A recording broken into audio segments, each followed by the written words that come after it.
up, everybody? Welcome to another edition of Real Spit from a Gangsta Gone Legit. Before we get started, I'm going to need you to hit that like and smash that subscribe button. Today we got my man Chris from Adidas Park.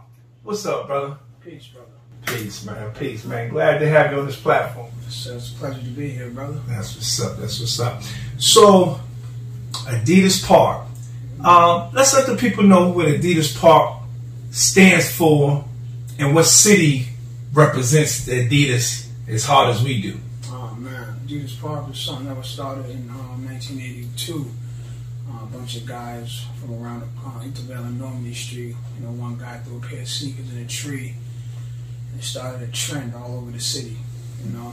You can see people throwing up the threes. You know, everybody's wearing Adidas. What you mean throwing up the threes? Throwing up the three stripes. Oh, like that right there? Yes, sir. Oh, okay, so that's a Boston thing. That's right. So I even did some research on this. Even in the Urban Dictionary, the three fingers are slang that. Really? Yes, sir. That's what's up. That's what's up. But Boston started it. That's right, Boston. And it was Adidas Park, and you said that's Intervale, Normandy. Intervale and Normandy. Yeah. So is that where you grew up at, brother? Yeah, that's where I grew up at. Yeah. Okay. And how old was you when you first started running around in the streets? Oh, man. 11, 10 years old. 10, 11 years Yeah, old? my man Giovanni. Rest in peace. You know, he was my first partner in crime. Okay, my man Giovanni, rest in peace. Yes, sir. That was my guy too, man. Yes, sir. Good Nice dude. guy. Okay. So 11 to 12 years old. So at that age, man, that's real young. What was you doing? Was you fully invested in the streets, or like what was your role? What was you doing? Well, my background is my family was like, you know, into stuff they wasn't supposed to be in, so I was kind of like, you know, born into that lifestyle. I seen a lot of stuff in the household that I wasn't supposed to see. You know, my father was killed before I was born. My mom's was, you know, in that lifestyle, and she gave me away to, you know, my great grandmother because my grandmother was killed. You know, she was a drug dealer. She got killed execution style in 1967. Wow. She was killed, so, you know, my whole family was into that, you know, generational negativity and, you know, ignorance. Wow, man. I'm sorry to hear that, brother.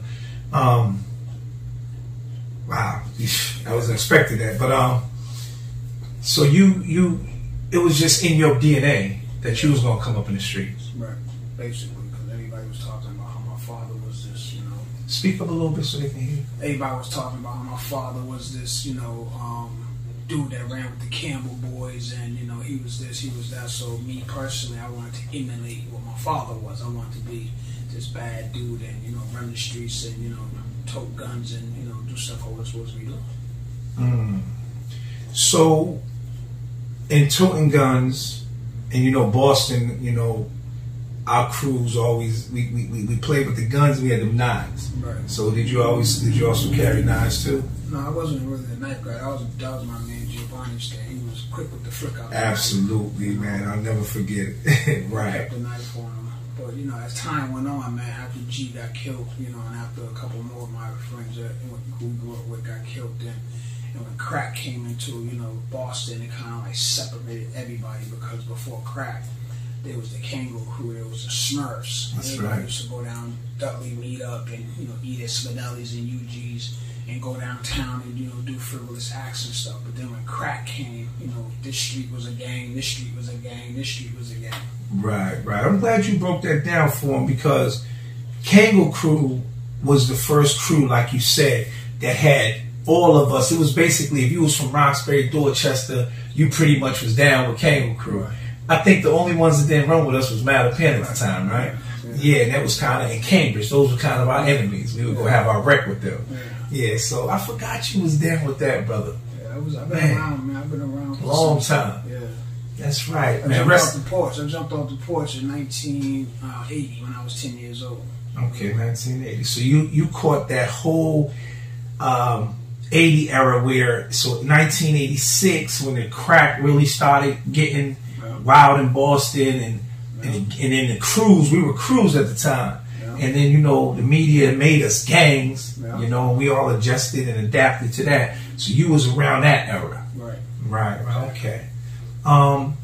So what was attractive to that lifestyle to you? What did you find attractive?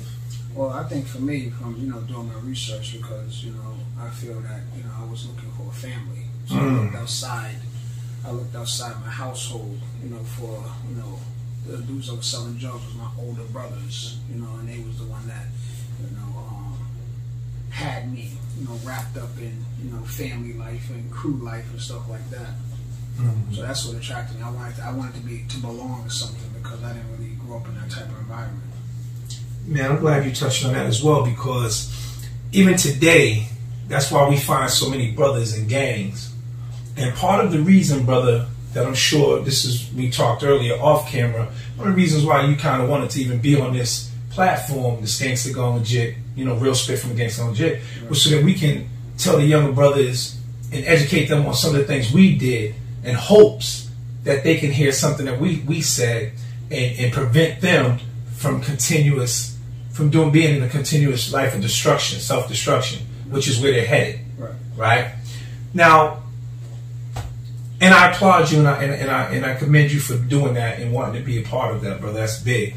Because a lot of brothers our age look the other way. Mm-hmm. They're in whatever lifestyle they're in, whether it's in the street still or if they're home raising their family. It doesn't matter to them what's going on no more, And I think it's going to take brothers like us to be those voices, and then when the younger generation see that we really did what they're doing, right. Like we're not just talking the talk, we walked it too, then maybe something that we say will penetrate them, you know what I mean, and they can get something from that and see that the streets ain't where it's at.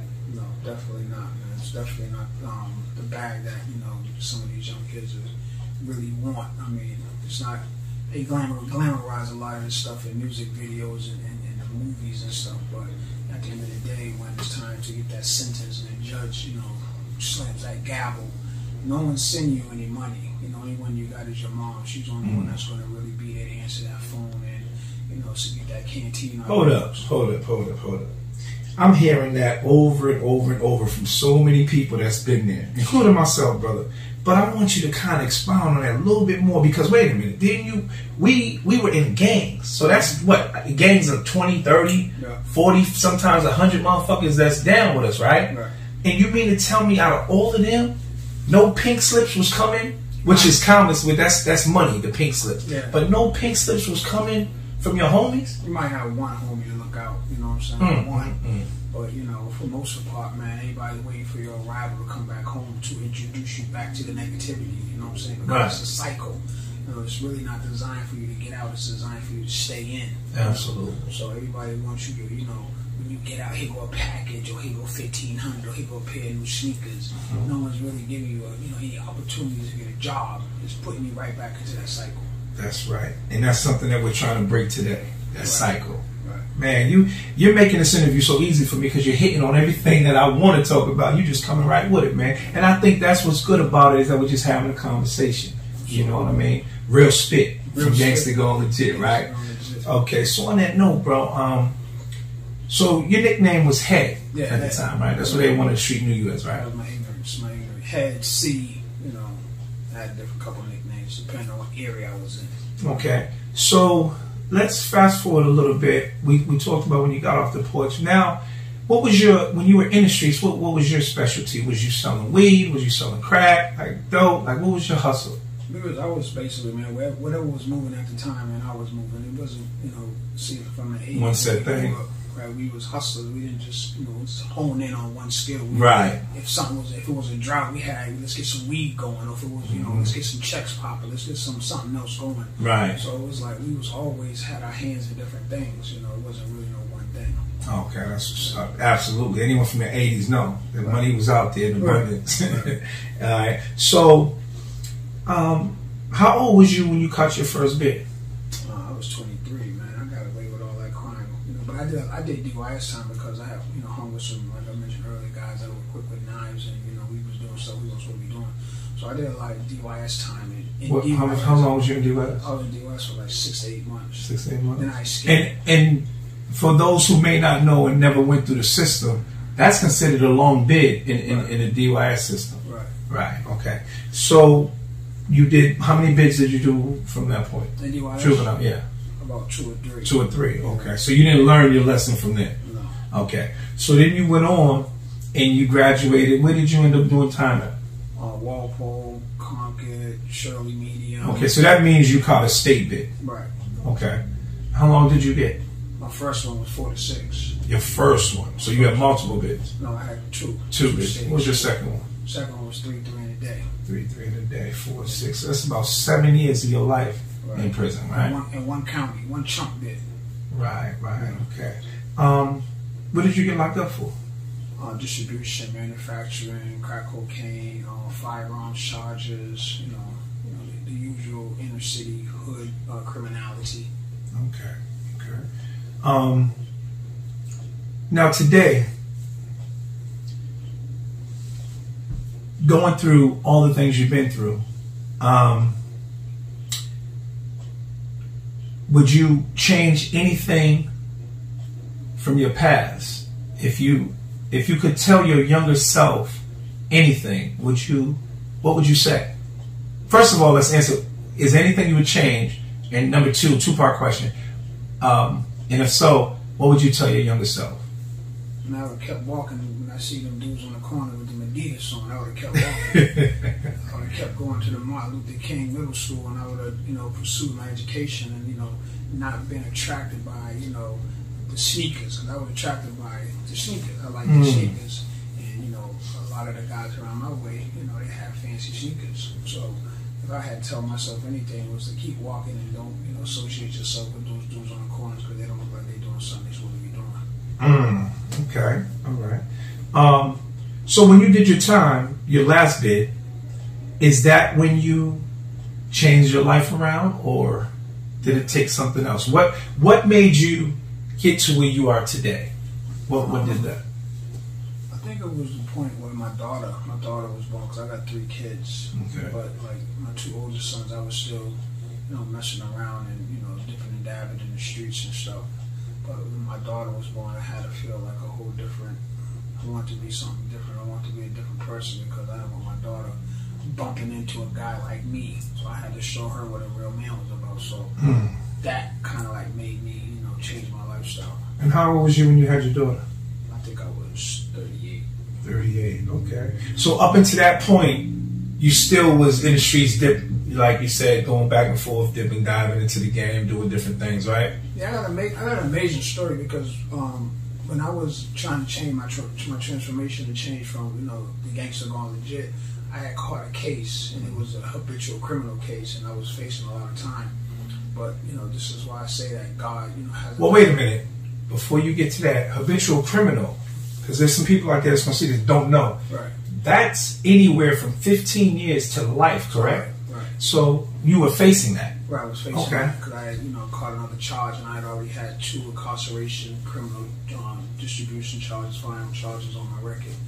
But the only thing that saved me was, the Andy Dugan situation. I was able to get from under that, and that's when I was like, okay, this is game over. And the fact that my daughter was born, because, if it wasn't for the Andy Dugan thing, I probably wouldn't be sitting here right now. I'd either be on the run or I'd be somewhere sitting in a safe facility.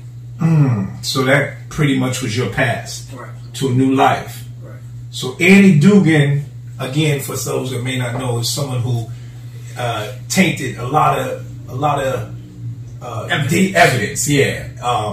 And a lot of people were able to walk free from that. So at this point, we need to say thank God for Andy Dugan. That was your angel. If you got from under that and you went back into the game, then I think that for me, Andy Dugan was a sign to stop. Okay. Because I was looking at some serious time. That's dope. So enough was enough for you. Right. Now, I'm sure you've seen some of the episodes, and I always talk about one of the things that I say over and over to everybody is basically, and I want to drill it in the heads of the viewers, right, the younger brothers, that the streets love nobody. Do you agree with me when I say that statement? Yeah. Okay. It's an allurement. It's a facade. It's it's fake. It's fake. It's really not what it's cracked up to be, because at the end of the day, so many true things is going to come out of it. You're going to either end up dead, or you're going to end up in somebody's cell for a long, long time. Facts. I got a couple friends that just came home 26 years, 24 years, and they just got to readjust back to society, man. Which, if you think about it, a young dude may say, man, I could do 20 years. That ain't shit, man. But they're not understanding that's decades. That's 2 decades gone, right? So many things change, right? And you sometimes you find yourself like you never catch up. I'm going to be real. I've been in and out of prison 16 years, right? Do you know today, I still have not sat down in front of the computer and really get to know the computer. Because I feel like, I mean, I've always, I look at it like, damn, man, a young person, I've always known so much, right? And it's like, a young person gonna teach me how to do this? Because you know that's who knows how to do it. Right. Anything you want to know about the internet, you just ask your son or your daughter or whatever, right? But that's what happens when you are behind the wall without those, with its regular things, everyday life thing. And then you become intimidated sometimes. Right. So me, what I'm actually going to do, which I'm happy about, though, I'm going to sit down, you know, I'm actually in a class starting next week to learn that, because I'm like, man, I can't be behind the 8 ball like that, right? Because that's where we are in society today. But I talked to a guy, like you just said, and he did 14 years, and then he did 16, and he's lost right now. He just came home a week ago, but he's lost. And when you think about it, all that time, so much has changed, so much evolved, right? Mm-hmm. And then what happens? We play catch up again, right?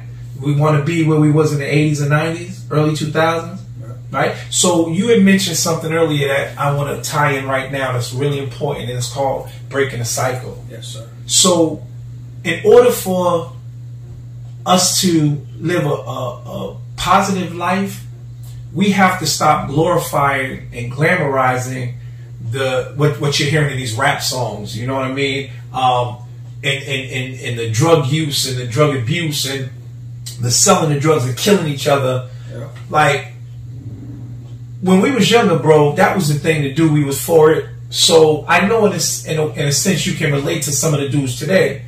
But was you a G back then doing that when you was shooting motherfuckers or stabbing them or selling drugs? Or you a G today now that you're not doing that? How do you feel about that?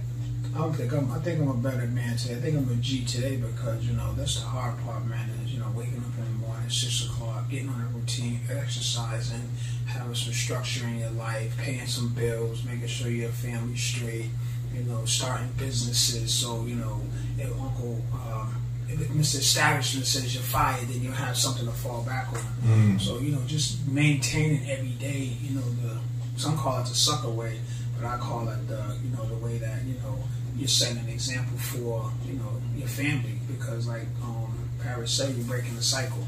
And like, you know, I went to college, I got a master's degree in mental health counseling, but my son watched me do that.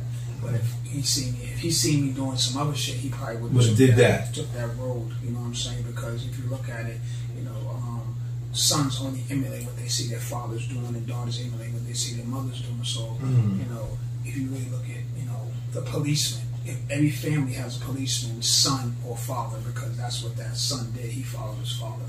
So, you know, what we're trying to do now is have somebody that, you know, we can emulate that's positive and not the, you know, negative drug dealers on the corner that's, you know, steering us in the wrong direction. That's peace, man. I love that you said that. So speaking of, since you brought to where you are today with the master's degree, what is it that you're doing today? Because it's clear you left the streets all the way along, correct? Yeah. Okay, so now that you're on the other side and you're a gangster going legit, what is it that you're doing today? Right. So, I mean, you know, hustling, you're a hustler, you're a hustler. I mean, it's just that I found the hustle in a positive way because there's different streams of income that I can have. I don't have to sell cocaine or sell marijuana or sell heroin. I can now, you know, do something different and afford my family a life with some positivity. So right now what I'm doing is, you know, I got my counseling. When I help people get out of jail, I open an agency called Out for Good. You have to be clearer and louder. What is it called? Out for Good. Out for It's Good. It's an agency that I open, and you know, it helps people when they come home from incarceration, you know, get on their feet and find necessary resources that they need to find so they don't go back that way. So man, that's big. Help them, you know, go this way. You know, we collaborate with a couple people. You know, me and Stacy Borden, she has New Beginnings Reentry. She comes from this same, cloth of, we were once there. So we're trying to help people not, go back. Do me a favor, since you mentioned that. Can you tell the people how they can, someone who's coming out of prison or just came out, how they can get in touch with you to be a part of this program? Yeah, so we have a website. It's www.outforgoodinc.com. You can go on there. All our contact information is on there. You can set up an appointment, book a 30-minute consultation, and check out the services that we have. Oh, that's beautiful, man. Beautiful. Chris, one question. Yes, sir. What would you tell the young brothers out there today? What message do you have for them? Mind elevation, man. Mind over matter. Just because you live in a impoverished neighborhood doesn't mean that you have to be of that impoverished. Education, is something that my mentor Sekou Mims told me that they can never take away from you is education. So we're all kings. We all have a strong mental.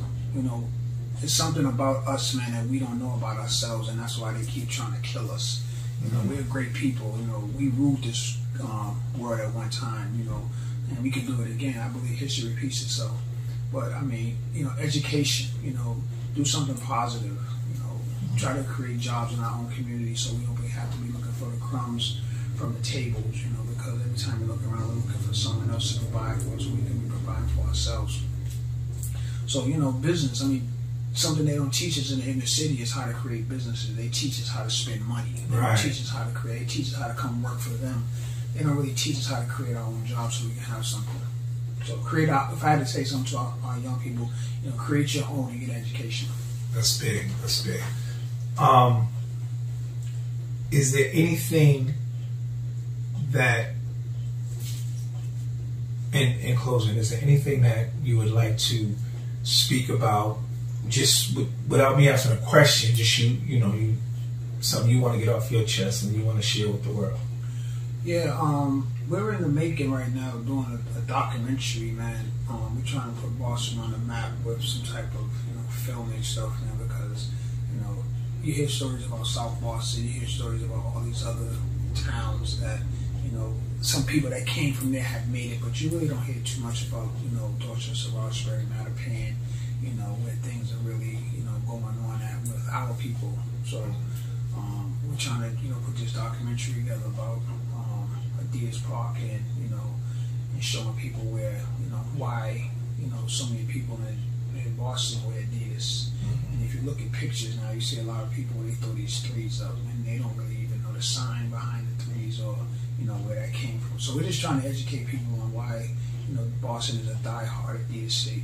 Yeah, definitely. I mean, I can't front. I was one of the first people, man, that stopped wearing Adidas in '86, and I'm telling you, it was hard because like I know, every one of your homies wear Adidas. You know what I mean?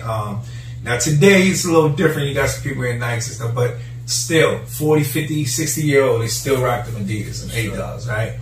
Sure. And the history is in Boston. I think, I'm not certain, but I believe that it was right after that Run DMC saw my Adidas that it just... No, I think we was before them. You think it was before that? Yeah, because... well, that's good to make that clear. Yeah, rest in peace, Barry Handy. He had a song, called ADIDAS. You rock Adidas because we are fresh. Right. Then Run DMC came out with their joint. Okay. So it was actually before Run DMC's My Adidas. Okay. We used to go to the Fresh Fest. We used to go to the Fresh Fest. This was a big concert they used to have in Providence. We used to all go. We used to have Adidas on. And it used to be Run DMC, the Fat Boys, Curtis Blow. Right. That was a concert back then. Man, that was 5 days, right? Yeah. Okay, so that actually started in Boston first, and then Run DMC got the wave, and they put it out there. They made it international. Right. Okay, that's what's up. Well, listen, man, I want to make this short and sweet because I would love to sit and talk to you again and do a part 2, and talk more about the documentary that you have coming out, and that's already started, right? You already started. Yeah, it's me and a couple more guys. Me and my childhood friend Damian Chaney and Steve Coachman from the IVP Interville Posse. Okay. We're all getting together because there's some stuff in there that happened in our hood that a lot of people don't know about. We want to share that with the Boston, the world, or whoever cares to see it. Okay. That's what's up. Now, you guys are you're still filming. You're not finished yet, right? Yeah, it's in the making right now. Okay, cool. Yeah. Cool. It should be out, hopefully, summer 2022, because we're going to try to wrap it up, man. Because we're doing Father's Day cookout every year up on Interville Street. And, the whole city comes out, and, there's no violence on that day. Right. That's what we're going to try to wrap the whole documentary up is on that day. Okay. So you heard it first here, man, from on the real spit that we got a documentary coming out. That's what's up. Yeah, I look forward to that. Y'all stay tuned for that. All right, man. Well, again, man, thank you for being on this platform, man. I appreciate you. Right. This has been another episode of Real Spit from the Gangsta Gone Legit.